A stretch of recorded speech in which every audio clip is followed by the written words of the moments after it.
Dans les années 50, on pouvait encore trouver des cartes postales vantant les prostituées de Bou Saada.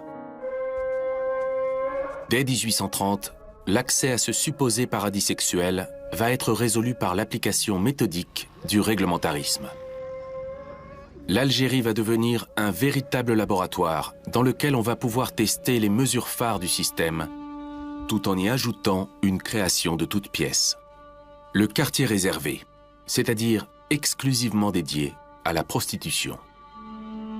Et donc ces quartiers réservés vont devenir de véritables usines à vices, comme on les appelle à l'époque, c'est-à-dire des villes, des quartiers clôturés de murailles avec un poste militaire ou policier pour en garder l'entrée, dans lequel sont réunis, nous dit-on, l'ensemble de la prostitution officielle d'une ville.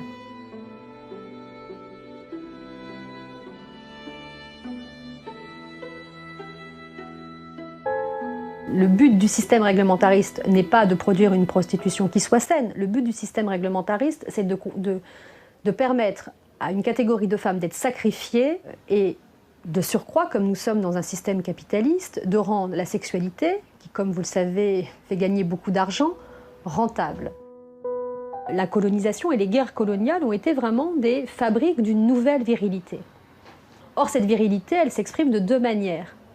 En tout cas de deux manières extrêmement visibles. C'est bien sûr la guerre, d'un côté, une guerre qui concerne en général les hommes, et c'est la question de la sexualité. Parce que quand on a fait la guerre et qu'on a vaincu, quelle est la meilleure manière de prouver au vaincu qu'il est vaincu ? C'est en s'appropriant ces femmes. Et donc aujourd'hui, je suis avec Aurélie Perrier qui nous parle de sa recherche sur la sexualité, notamment la prostitution en Algérie. Alors, pendant l'époque coloniale, tu nous parlais de cette concentration du vice, de ces bordels. Bonjour Dorothée, je suis ravie d'être là.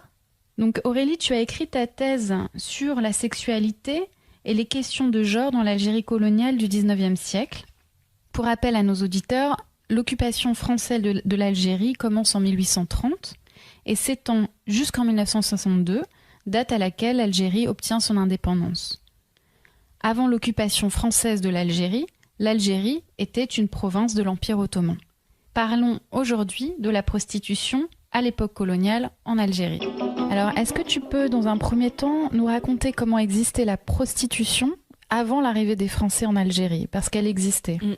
Alors oui, elle existait, mais sous différentes formes. Et c'est vrai que pour bien mettre en lumière les changements qui sont amenés avec la présence française, il faut peut-être parler d'abord de ce qui existait à l'époque ottomane.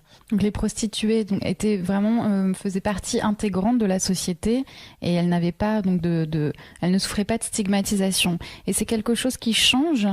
Avec donc l'arrivée des Français en Algérie et notamment si tu peux commencer par nous raconter pourquoi en fait il a fallu pour les autorités coloniales réguler la prostitution dès leur arrivée.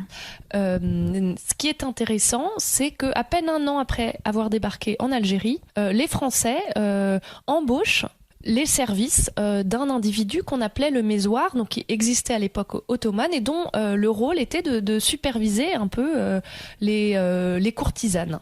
En tout cas, ce qui m'a étonnée dans ton travail, c'est que les élites algériennes participent à cette organisation de la prostitution, notamment les autorités religieuses. Voilà, donc j'ai parlé en premier lieu du mésoir, qui a initialement accepté de travailler pour les Français, donc de donner le registre des femmes courtisanes qu'il avait inscrites. Mais il y a aussi d'autres personnes, notamment le cadi, le juge musulman. Donc on sait qu'il y a eu quand même un certain aller-retour entre les élites religieuses et puis la police des mœurs, qui interroge un peu, parce qu'on a tendance à penser que ça aurait pu être que le reflet d'une volonté finalement française. Mais effectivement, comme tu le notes, c'est surprenant de voir qu'il y a cette connivence entre les élites algériennes et françaises. Alors, comment on peut faire sens de ça ? L'occupation française signifie la présence sur le sol algérien de contingents militaires très importants. Donc, qui dit présence masculine dit bien sûr nécessité de gérer la demande sexuelle de ces hommes. Et en fait, les espaces traditionnels de plaisir charnel qu'on a évoqués au début du podcast tendent à se transformer pour ressembler finalement de plus en plus au bordel où il y a une taylorisation de la sexualité. Une taylorisation ? C'est-à-dire qu'il y a il y a certaines prostituées, et notamment au XXe siècle, qui ont jusqu'à 70 clients dans la journée. Donc, à la chaîne. On est tout de suite dans la consommation d'un corps. C'est parfois minuté, etc. Et le but est lucratif, quoi. Donc c'est vraiment le capitalisme sexuel. Et justement, ce qui est intéressant, c'est cette fascination en même temps pour le corps des Algériennes. Parce que Constantine, donc c'est la ville sur laquelle tu as travaillé pour ta recherche, est un lieu touristique, un lieu de tourisme sexuel même. Dans la réalité, c'était souvent bien plus compliqué, et comme tu le désignes, il y avait effectivement une demande de la part de touristes qui venaient, pour des raisons, vraiment donner libre cours à leur désir sexuel et leurs fantasmes. Donc dans la réalité, en fait, la prostitution était un ferment de métissage. Justement, oui, je voulais en venir à là. C'est un lieu de rencontre, finalement, la prostitution, entre Français et Algériennes. Et ce que je trouvais très intéressant de ton travail, c'est notamment de voir que les prostituées sont les premières à s'habiller à la française, à porter des noms français. Donc il y a toute une transformation des femmes algériennes au contact de ces Français qui s'opère. Cette idée de contaminer, en tout cas d'importer des idées, des pratiques, des normes européennes dans la société algérienne. Notamment la présence de l'alcool, parce que dans les bordels il y a de l'alcool.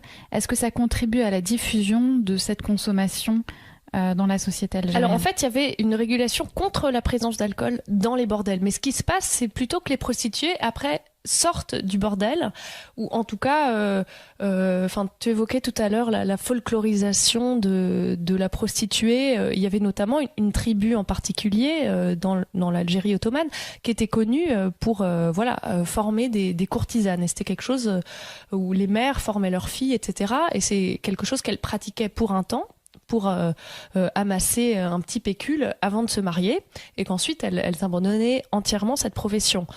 Dans l'introduction que vous signez avec d'autres historiens, qui est blindée scientifiquement, celle-là. Par rapport à ce qu'on a vu, elle n'est pas d'une violence folle. Elle l'est parce qu'elle est à la fois quelque chose qui montre qu'il n'y a aucune retenue. On est au bordel, au BMC, bordel militaire de campagne militaire. Et on voit bien qu'il n'y a aucune pudeur et que la mise en scène de la photo, elle est justement de montrer que tout ça appartient à ces militaires qui sont là. Là, on est en quelle année? On est au milieu des années entre 25 et 30.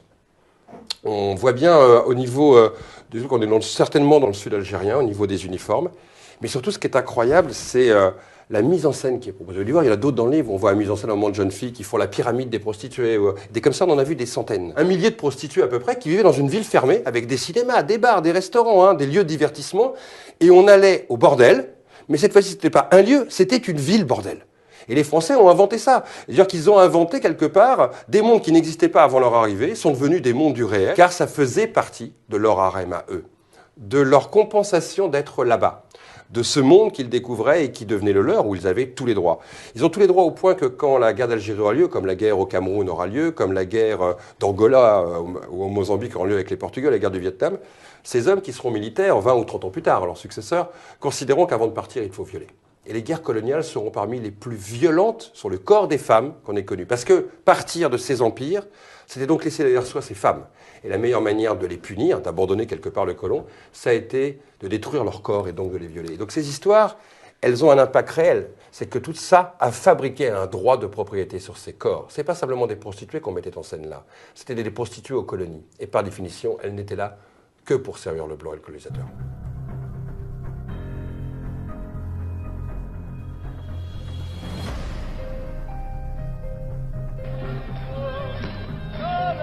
Salam alaikum, Jacques Chirac. C'est la première visite d'État d'un président français depuis l'indépendance de l'Algérie. Traversée sur le boulevard Zirout Youssef. Visite exceptionnelle, protocole exceptionnel, une pluie de confettis. Même la marine s'y met. Accueil exceptionnel aussi. La police a compté 1,5 million d'Algériens dans la rue.